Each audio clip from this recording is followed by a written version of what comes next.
大功告成。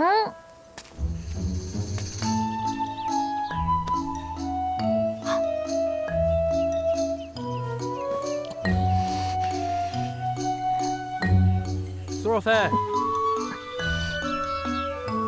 还跟我玩起捉迷藏来了。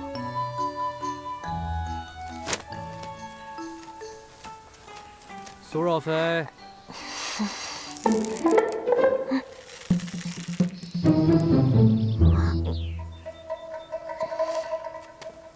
苏若飞，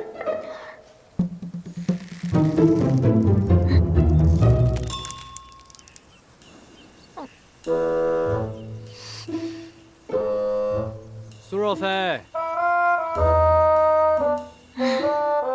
算我倒霉。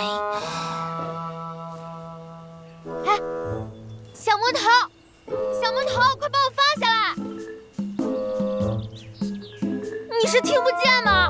少君，小魔头，苏若飞，少君！啊！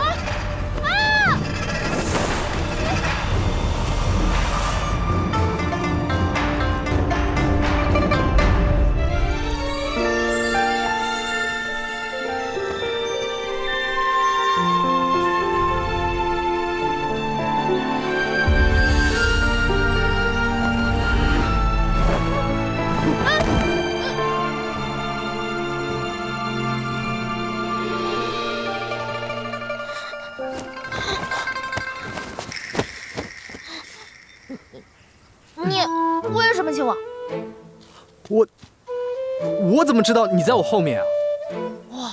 我在那上面喊了你好几声，你都没听见吗？哦，我知道了，你就是故意要占我便宜。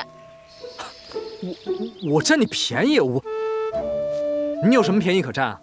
你一定是觊觎本少君的美色，想借机投怀吧？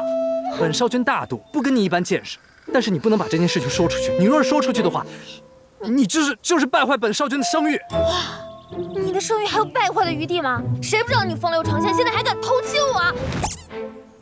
你记住了，若是敢把这件事情说出去，我定不饶你。